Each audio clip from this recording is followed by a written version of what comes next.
ಸ್ನೇಹಿತರೆ ನಮಸ್ಕಾರ. Big boss ಮನೆಯಲ್ಲಿ ಇಷ್ಟು ವಾರದ ಆಟ ಒಂದು ರೀತಿ ಆದರೆ ಈ ವಾರದ ಆಟ ಮತ್ತೊಂದು ರೀತಿ. ಕಾರಣ ಏನು ಅಂತ ಹೇಳಿದ್ರೆ, ಬಿಗ್ ಬಾಸ್ ಮನೆಯಿಂದ ಈ ವಾರ ಹೊರಗಡೆ ಹೋಗೋದಕ್ಕೆ ನಾಮಿನೇಟ್ ಆಗಿರುವಂಥ 7ಕ್ಕೆ 7 ಜನರು ಕೂಡ ಒಂದು ರೀತಿಯಲ್ಲಿ ಪಾಪ್ಯುಲಾರಿಟಿಯನ್ನು ಹೊಂದಿದ್ದಂಥ ಸ್ಪರ್ಧಿಗಳೇ. ಮತ್ತು ಇವರಲ್ಲಿ ಯಾರೇ ಹೋದರೂ ಕೂಡ ಬಿಗ್ ಬಾಸ್ ಮನೆಯ ವೆರಿ ಶಾಕಿಂಗ್ ಆ್ಯಂಡ್ ಸರ್ಪ್ರೈಸಿಂಗ್ ಈ ಎಲಿಮಿನೇಷನ್ ಅಂತಲೇ ಹೇಳ್ಬೋದು. ಕಾರಣ ಏನು ಅಂತ ಹೇಳಿದ್ರೆ, ಈ ವಾರ ಬಿಗ್ ಬಾಸ್ನಲ್ಲಿ ಯಾರೂ ಕೂಡ ನಿರೀಕ್ಷೆ ಮಾಡದಂಥ ಎಲಿಮಿನೇಷನ್ ಒಂದು ನಡೀಲೇಬೇಕಾಗುತ್ತೆ. ಈ ಬಾರಿ ನಾಮಿನೇಟ್ ಆಗಿರುವಂಥ ಅಷ್ಟೂ ಜನ ಸ್ಪರ್ಧಿಗಳ ಪೈಕಿ ಬಹುತೇಕ ಒಂದಿಬ್ಬರನ್ನ ಹೊರತುಪಡಿಸಿ ಮತ್ತೆಲ್ಲರೂ ಕೂಡ ಸೇಫರ್ ಝೋನ್ನಲ್ಲಿ ಇದ್ದವ್ರೆ. ಬಟ್ ಇಬ್ಬರು ಮಾತ್ರ ಡೇಂಜರ್ ಝೋನ್ನಲ್ಲಿ ಇದ್ದರು. ಬಟ್ ಅವರಲ್ಲಿ ಈಗ ಆಟದ ಚೇಂಜಸ್ಗಳು ಕಾಣಿಸ್ತಿರೋದ್ರಿಂದ, ಆಟದಲ್ಲಿ ಒಂದಷ್ಟು ಬದಲಾವಣೆ ಕಾಣ್ತಿರೋದ್ರಿಂದ ಯಾರ ಪಯಣ ಅಂತ್ಯವಾಗಲಿದೆ ಅನ್ನುವಂಥದ್ದು ಈಗಿರುವಂಥ ಕುತೂಹಲ. ಹಾಗಾದರೆ ಯಾರೆಲ್ಲ ನಾಮಿನೇಟ್ ಆಗಿದ್ದಾರೆ, ಯಾರ್ಯಾರು ಯಾವ್ಯಾವ ಪೊಸಿಷನಲ್ಲಿದ್ದಾರೆ ನೋಡ್ತಾ ಹೋಗೋಣ. ಅದಕ್ಕಿಂತ ಮುಂಚೆ ನೀವಿನ್ನೂ ಕೂಡ ನಮ್ಮ ಚಾನಲನ್ನು ಸಬ್ಸ್ಕ್ರೈಬ್ ಮಾಡಿಲ್ಲ ಅಂದರೆ ದಯವಿಟ್ಟು ಕೂಡಲೇ ಸಬ್ಸ್ಕ್ರೈಬ್ ಮಾಡಿ ಸ್ನೇಹಿತರೆ. ನೋಡಿ, ಬಿಗ್ ಬಾಸ್ ಸೀಸನ್ 12ರಲ್ಲಿ ಈ ವಾರ ಮನೆಯಿಂದ ಹೊರಗಡೆ ಹೋಗೋದಕ್ಕೆ ಒಟ್ಟು 7 ಜನ ನಾಮಿನೇಟ್ ಆಗಿದ್ದಾರೆ. ಈ 7 ಜನರಲ್ಲಿ ಯಾರಾದರೂ ಒಬ್ಬರು ಹೊರಗಡೆ ಹೋಗಲೇಬೇಕಾಗುತ್ತೆ. ಯಾರು ಹೊರಗಡೆ ಹೋಗ್ತಾರೆ ಅನ್ನೋದು ಸದ್ಯಕ್ಕಿರುವಂಥ ಕುತೂಹಲ. ಈ ವಾರ ವಿಶೇಷವಾಗಿ ನಾಮಿನೇಷನ್ ಪ್ರಕ್ರಿಯೆ ನಡೀತು. ಹೀಗಾಗಿ ಇಲ್ಲಿ ಹೆಚ್ಚು ಜನ ನಾಮಿನೇಟ್ ಆಗದೇ ಇದ್ರೂ ಕೂಡ ನಾಮಿನೇಟ್ ಆದಂತಹ 7ಕ್ಕೆ 7 ಜನರು ಕೂಡ ಭಾರಿ ಕುತೂಹಲವನ್ನು ಹುಟ್ಟು ಹಾಕ್ತವ್ರೆ ಅಂತಲೇ ಹೇಳ್ಬೋದು. ಯಾಕೆ ಇಷ್ಟು ಬೇಗ ಏನು ಅಂದರೆ, ಈ ವಾರ ನಾಮಿನೇಷನ್ ಆಗಿ ಇಷ್ಟು ಒಂದು 4-5 ದಿನ ಗ್ಯಾಪನ್ನು ಕೊಟ್ಟು ನಂತರ ಎಲಿಮಿನೇಷನನ್ನು ಮಾಡ್ತಿದ್ದಾರೆ. ಯಾಕೆ ಅನ್ನುವಂಥ ಕುತೂಹಲ ಒಂದು ಕಡೆ ಆದರೆ, ಈ ನಾಮಿನೇಟ್ ಆಗಿರುವಂಥ 7ಕ್ಕೆ 7 ಜನರು ಕೂಡ ಸ್ಟ್ರಾಂಗೆಸ್ಟ್ ಸ್ಪರ್ಧಿಗಳೆನ್ನೋದು ಮತ್ತೊಂದು ವಿಚಾರ. ಆದರೆ ಈಗ ನಾಮಿನೇಟ್ ಆದವರು ಯಾರ್ಯಾರು?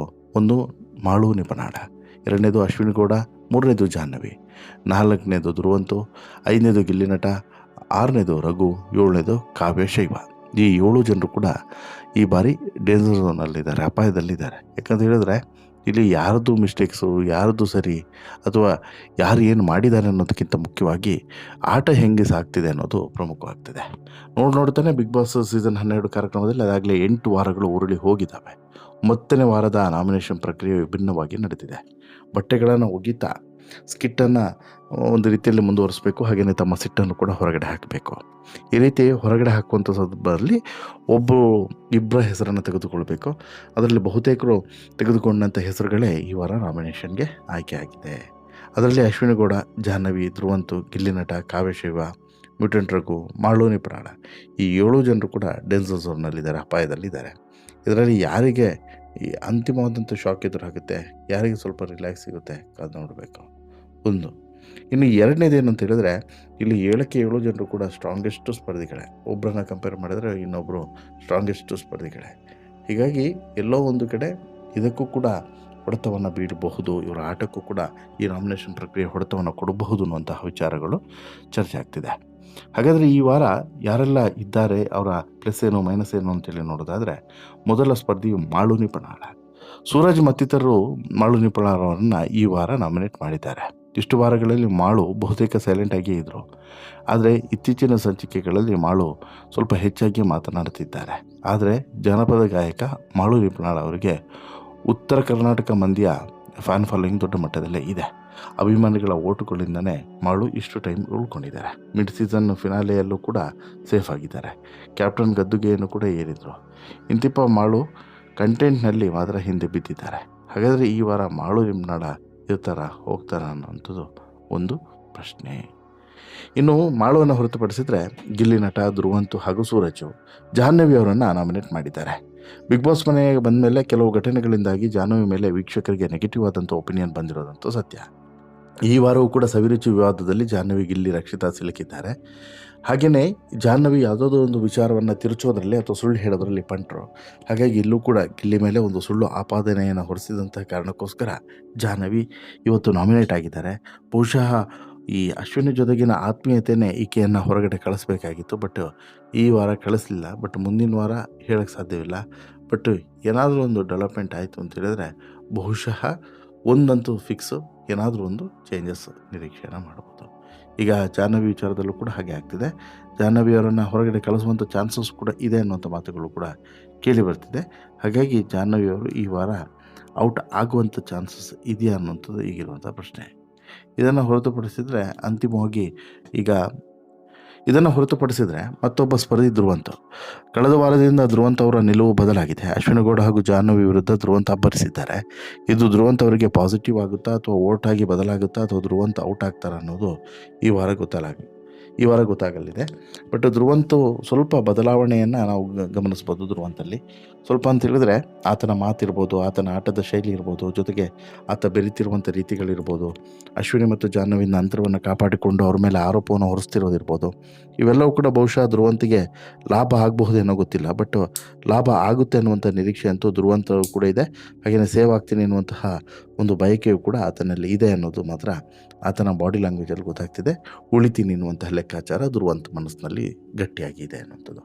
ಇದನ್ನು ಹೊರತುಪಡಿಸಿದರೆ ಸ್ಟ್ರಾಂಗೆಸ್ಟ್ ಸ್ಪರ್ಧಿಯಾಗಿರುವಂಥ ಅಶ್ವಿನಿ ಗೌಡ ಇಲ್ಲಿವರೆಗೂ ಕೂಡ ಬಿಗ್ ಬಾಸ್ ಸೀಸನ್ 12ರಲ್ಲಿ ಹೆಚ್ಚು ಸದ್ದು ಮತ್ತು ಸುದ್ದಿಯನ್ನು ಮಾಡಿದಂಥ ಏಕೈಕ ಸ್ಪರ್ಧಿ ಅಂತ ಹೇಳಿದ್ರೆ ಅದು ಅಶ್ವಿನಿ ಗೌಡ.